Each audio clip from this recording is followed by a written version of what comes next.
Welcome back to the show. Our next guests are Mr. Rod Millwood, CEO and co-founder of the Laff House Comedy Club, Roche, and Ashanti Adderly, president of operations for the Laff House. Welcome to the show, folks. Thank you. Great. So, I appreciate you being here. Listen, we don't have a lot of time, so I'm going to get right into this. And you heard me say it many times.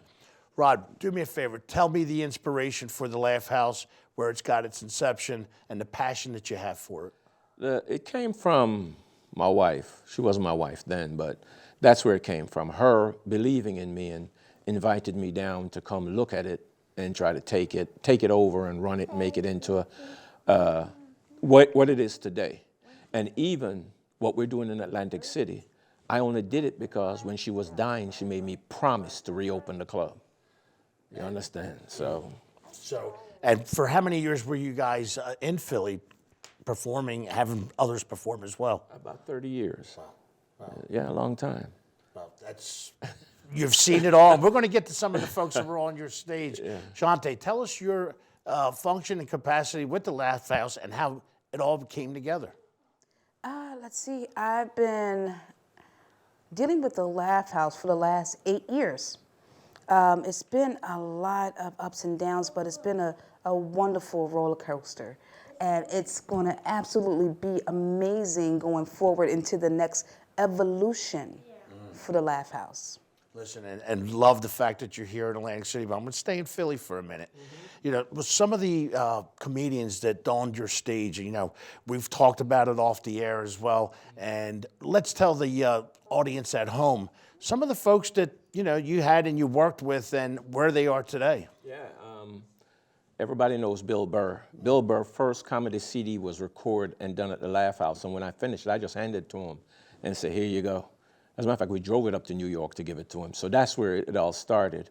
And then Kevin Hart, you know, Mike Blackson, Dion Cole, Mike Epps, Lisa Lampanelli, you name them, I have rubbed elbows with all of them and put my 2 cents in just to get them. Crochet will be up there soon too, huh? Just to let them understand what's expected of them. Because the Laff House had a standard we follow for all comedians. We didn't care who you are. You know, as long as you're funny, we'll put you on the stage. And that audience in there was rough sometimes. You know, they didn't play. If they didn't like it, they let you know. They're not gonna holler and scream. They just be quiet. And the worst thing to a comedian is tell a joke and hear crickets. Silence, right? Oh my gosh. That was the same thing for me growing up in the house with my father when he was quiet. But no, I get it's a little different there. Yeah. So when reading, I believe it was Kevin Hart's book, you know, he mentions the Laff House, you know, the relationships, and if it wasn't for, yes. You know. That's one thing I respect about Kevin, and I love him for it. And I have footage of Kevin that nobody has seen. Because I remember when I recorded all that stuff, he said, no, Mr. Rod, hold it. It's for you and Miss Mona in the Laff House. I'm gonna be famous, you got that. But every time he does a show, a biopic, a documentary, anything involving Kevin Hart, I get a phone call from his people. Mr. Rod, we need some footage from 19 so-and-so. Can you send us some so we can pick what we wanna use? Oh, Mr. Rod, we need this, Mr. Rod. So I get a phone call every 2 to 3 months. And some of the others that have donned the stage there as well, do they continue to come back, or is it, some of them go their way, and it's the way life is at times? Yeah, they do come back, especially when they hear, and I've been getting phone calls from people about the Atlantic City, and everybody wants to know when, and when can I get on stage? Messages popping up, when can I get on stage? Some of them have my direct phone number, so it's always a phone call. Mr. Rod, you ready to go? I said, no, we still working on some stuff. Okay, I'm here whenever you're ready. I even got scheduled from people like Gary Owens. That's another one. That he tells me what his schedule is all the way up until September, so where I can get him to perform. So these are the things that happen constantly. It's something that's just a regular day, you know, in the Laff House. And Ashanti, with your capacity with the Laff House, are you dealing with some of the comedians as well, or more of the events and keeping everything structured in the so-called world behind the scenes, because that's an important place as well. I am this guy's, right here, Mr. Rod. I'm his piece. So I pick up all the pieces that he doesn't. Right. Yes. I love that. I think I'm going to put that on a bumper sticker and use that somewhere along with another hashtag that you have as well. So here we are in Stockton University, collaboration with Campcast, as we said earlier. Students, people here are searching, right? They're looking for, some know what they want to do in life. When you find a comedian, and let's talk to some of the students right now, and we're going to talk to our listening audience as well. When you're talking to a young person to get into this profession, not an easy one by any stretch of the imagination. Most of them, men and women, are working another job or doing other jobs. Talk to us about that a little bit. I have a theory that I utilize when I meet somebody who's attempting to become a comedian. I ask them to give me three things: the beginning, the middle, and the end. Now you might say, what's that? Every story has a beginning, and it has a middle and a end. So when a comedian goes on stage, he has to realize he got to talk about his mother, his father, and his sister. Now, how are you going to tie that together? You start now with your mother, your cousin, your father, your aunt, your sister. You just created a whole web. And the mistake comedians make, they don't know how to put that formula together. Back when we were in Philly, I used to record the shows for these comedians and take it home and chop it up and bring it back to them the following week and say, do your set like this, learn it like this. So I could show them what I saw and what I hear. Because a lot of times I was never in the room, I'm listening. So when I listen, I learned that, okay, if you make me laugh by just listening, so when I come in, I'm going to have a ball. So that's how I got them to understand what I wanted them to do. Right. So much of it is much of what we do here.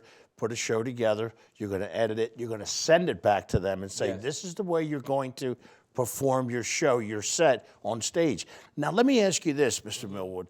When some comedians, you see them doing 5, 6, 7 minutes. Some guys can go a half hour. Some, top liners, they're there for an hour, hour and a half. Where does that come from? Of course, you're not going to have a new guy. I shouldn't say, of course, because I don't know, do that sort of time. How does that time frame get set? What I do, okay, the Laff House rule is this. If you want to headline the Laff House stage, you better have a strong hour, okay? You want a feature, you better have a strong 45 minutes.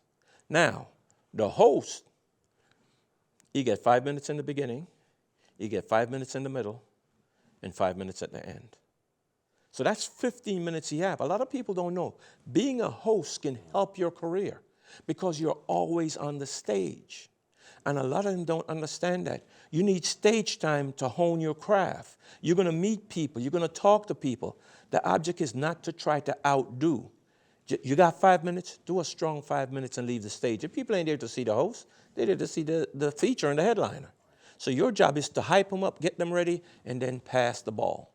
Be that guy. Be that guy or that woman. That's it. Bring it alive, the hype person, but also you're on the stage and eyes are watching, so to speak, and you don't know who's in the audience. That's it. But we know you're there. Yeah. So even if somebody's late, guess what? Now we say you got to do 10 minutes.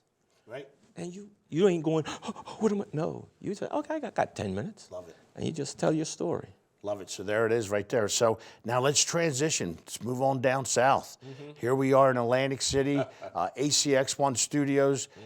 You have a home there. And listen, I want to, as a resident, not only as a fan of comedians and the Laff House Philly, some of the others you have named, being able to put such a established business, entertainment, the folks that you will bring into that building, I thank you. And I'm sure thousands, if not more than that, thank you out there as well. Talk to us about that relationship with ACX1 Studios and what you're bringing there and that type of atmosphere that's going to be at the pier. The pier is going to be a mecca because we have created shows like we have what we call Laugh Therapy Thursdays. We have the Fresh Faces of Comedy. We have Welcome to the Fellowship, which is a Christian-based comedy show. That's Sundays only we're doing that show. So that's all Christian-based comedy. You'd be surprised the market that's out there for them, but they have nowhere to go. Right. So we said, come with us. So we created the show. Then you have our regular stand-up comedy. And of course, we're going to do the open mic to give people a chance to be seen. Because once I see you on open mic, if I feel you can be a host, I'm going to pull you off that stage and say, you're going to host some shows for me. And I'm going to tell you what you have to do. So that way, and a lot of comedians don't understand, do what I ask you to do, because I'm not going to lead you down a primrose path. I'm going to have you do some things that's going to help you. Some of them, oh man, I know what I'm doing. No, stop. Just do what I ask you to do. Get on that stage, get relaxed, feel comfortable. When you get that and I see it in your face and your movements, then I can say, okay, now you need to do this. You know, you've been there, seen, not that it's a know-it-all type thing. My father, God bless his soul, one of the things he always told us, you know, to the 8 of us, always remain teachable. Always, no matter where you're at in life, 30, 40, 50, on stage, sitting here at Stockton University, remain teachable. And it's so important because at times, I'll be honest, I do it all for a little bit until you got the bumps and bruises and you figure you see somebody else doing what you were meant to do. Again, Atlantic City, we've had our ebbs and flows, entertainment. We have a couple minutes here and we're going to be done. My point in saying this is we love our casinos. We love what they do. Employ people, bring entertainment, but also what I always loved was that pier. And what that pier brings is another facet of people, families, entertainment. And I believe that that's something that we need so much. So talk to us about the pier, where you guys and gals are going to be. Let folks know. We got about a minute, Rod. You know, my job coming to AC is to build something for the community. You understand? My shows will not be where you only go once 3 months. My shows you can go every weekend, so the price won't be as crazy, because that's how the Laff House started. We catered to the local people. Somebody who's walking down the street and say, oh, I'll go in. So the Laff House is going to be a place that you can come in and drop your $20 or $25 and enjoy yourself. And next week I'll see you again. Yeah. That's it. Yeah. It is perfect. I'm sorry, go ahead. You'd be surprised how many people got hooked up at the Laff House because they came by themselves, and we put them at a table with a female, da-da-da-da-da, and some of them are married today. Right, beautiful.